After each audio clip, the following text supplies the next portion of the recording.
Jane Placco. Tiffany Henyard actually has two political jobs on two public payrolls. As mayor of South Suburban Dolton, or as she calls herself. Stories new at 6. Embattled Dolton Mayor Tiffany Henyard is mounting a re-election bid. Henyard made the announcement in a post on her Facebook page. It seems like every time you hear the name Tiffany Henyard, there's a fresh controversy brewing. Whether it's her wild antics, her alleged misuse of public funds, or her theatrical approach to governing, the so-called supermayor has become the talk of Dolton, Illinois, and not in a good way. From evictions to FBI subpoenas, and even calling the cops over banners with her face on them, Tiffany Henyard's reign as mayor and Thornton Township supervisor is nothing short of a real-life plot twist. And yes, we're diving deep into her latest scandal, where accusations are flying, wigs are tilted, and chaos reigns supreme. Buckle up, because this ride is as messy as it gets. Henyard says she is endorsing a new board, but not announcing who they are just yet. Instead, promising to name them later this month. Henyard is under investigation by the FBI. So, picture this. A packed town meeting. Tensions so thick you could cut them with a knife, and a room full of Dolton residents desperate for answers. But before the meeting could even begin, two trustees, Chris Gonzalez and Carmen Carlisle, refused to show up, effectively boycotting the whole thing. Their reason? They accused Henyard of pushing forward an unvetted agenda and refusing to be transparent about township finances. Now to important business in Thornton Township, which hit a roadblock tonight, not because of the weather, not because of logistics, but because two trustees refused to show up. Without a quorum, the meeting ground to a halt, leaving critical issues unresolved. But Henyard, never one to back down quietly, took to Facebook Live afterward in a nearly hour-long rant, throwing shade, calling out her critics, and of course, threatening lawsuits. She even labeled her detractors as Judases, turning what should have been a community discussion into a full-blown soap opera. Let's not forget the drama surrounding the real estate controversy. Henyard is pushing a program she calls Block by Block, a plan she claims is designed to help Dolton residents purchase properties at discounted rates. Sounds great on paper, right? Well, not everyone is convinced. Critics argue that the program is more about Henyard consolidating power and controlling local real estate than actually benefiting the community. Trustee Jason House, for one, has been vocal about his concerns, calling the program highway robbery because, according to him, it would leave the village with zero revenue from property sales. "We're just giving these properties away for nothing," he said during a heated exchange. And let's be real, when even your own trustees are questioning your motives, you know things aren't looking good. Dawn and Scott, the meeting wrapped up early because two trustees, as you mentioned, did not show up. Chris Gonzalez and Carmen Carlisle. Without them, not enough board members were present to make official decisions. But Henyard's critics aren't stopping at the financial implications of her block-by-block plan. Many have pointed out that the program's rollout has been riddled with confusion and a lack of clear communication. Residents complain that there's no transparency about how properties are chosen, who gets priority, or how the funds are being managed. It feels like a lottery where only her supporters win, one resident said at a recent public forum. This lack of clarity has fueled speculation that the real goal of the program is to reward political allies and strengthen Henyard's grip on power, adding fuel to the fire. Some community members have raised concerns about Henyard's alleged favoritism when it comes to awarding contracts for village projects.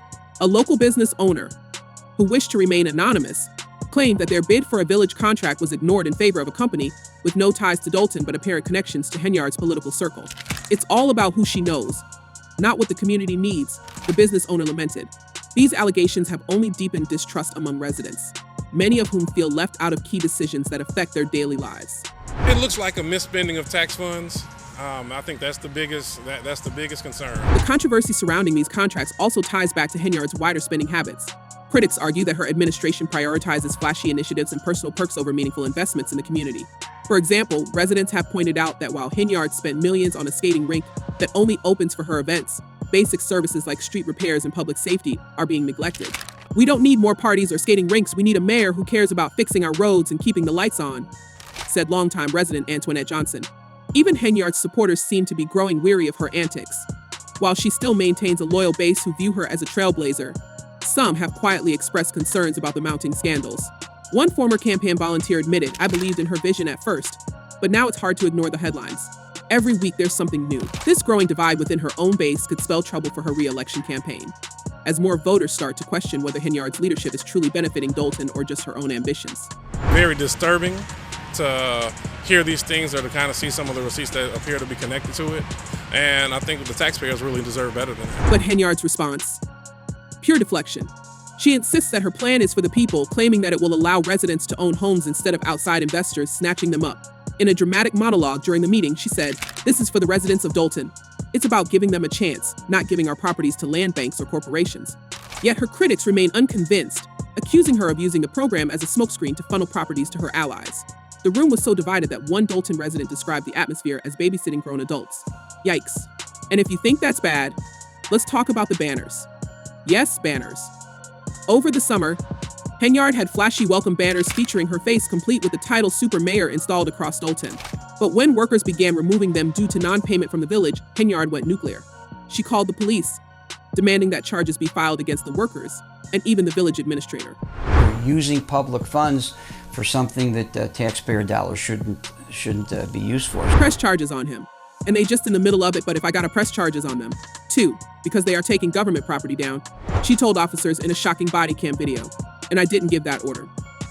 The banners were eventually returned to her team, but not before the vendor, who claimed to be owed nearly $20,000, publicly expressed frustration. Meanwhile, Dolton trustees slammed Henyard's behavior, calling it deeply concerning and accusing her of burdening taxpayers with unnecessary expenses. Seriously, who knew banners could cause such a stir?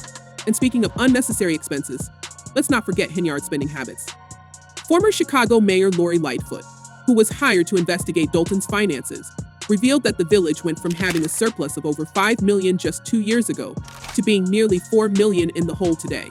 According to Lightfoot's findings, Henyard used the village credit card for personal purchases at Amazon, Target, and even furniture stores. One transaction alone totaled $43,000 on Amazon. Imagine what was in that cart. And while residents are struggling with rising taxes and deteriorating public services, Henyard has reportedly spent millions on security details and parties, including an $85,000 bash featuring R&B stars Keek Wyatt and Jay Holiday. Where they lead, without bias. At the conclusion of this investigation, I will provide an assessment of the findings and the recommendations.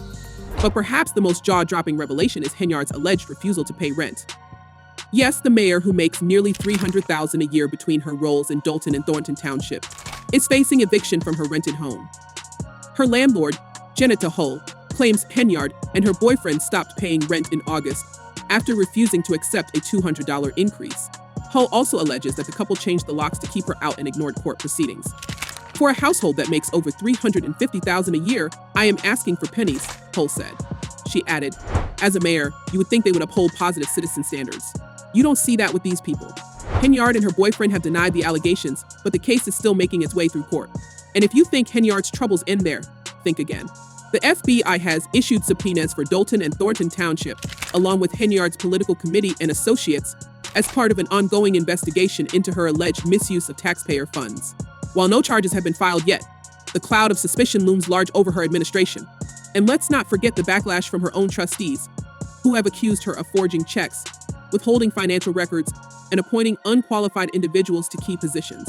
Case in point, her recent pick for police chief, Ronald Burgsar, was flagged by the Illinois Law Enforcement Training and Standards Board for being inactive and unqualified to carry out his duties. Trustees even obtained a restraining order to block his appointment, but Henyard managed to have him installed on an interim basis anyway. Talk about a power struggle. Investigations from federal entities. Those entities, as we know, can take anywhere from 2 months to 5 years. We feel this option will give us. Despite all this, Henyard has announced her re-election campaign, doubling down on her self-proclaimed title as Super Mayor. In a recent Facebook post, she declared, I am running for re-election, and I will win by a landslide. But the community doesn't seem as confident. Trustee Kiana Belcher, who is running against her, has criticized her leadership, saying, the community does not want to continue under her. Residents, too, have voiced their frustrations at public meetings, with one even calling her the most infamous mayor in America. And let's not forget the online commentary, where critics have been relentless. One viewer wrote, she never ceases to amaze me in the worst ways possible. But what amazes me most isn't her blatant theft, her threats, her lies, or her stupidity. It's the fact that she truly believes that mop on her head looks good. Another chimed in, Miss Tiffany, you are 100% correct. The community does hate you. The election is not until 2025, yet Tiffany Henyard has officially decided she wants to stay as mayor despite the cloud of controversy surrounding her. But love her or hate her, one thing is clear, Tiffany Henyard isn't going down without a fight. Whether it's suing her critics, accusing her opponents of corruption, or making dramatic speeches about being attacked, she's determined to stay in the spotlight. And with elections just around the corner, the stakes couldn't be higher. Will Dolton residents give her another term, or will they finally say enough is enough? Only time will tell. So what do you think? Is Tiffany Henyard a misunderstood leader fighting against the odds? Or is she the textbook definition of a political disaster? Let us know your thoughts in the comments below. And don't forget to hit that like button and subscribe for more updates on this wild saga. Because trust us, with Henyard at the helm, the drama is far from over.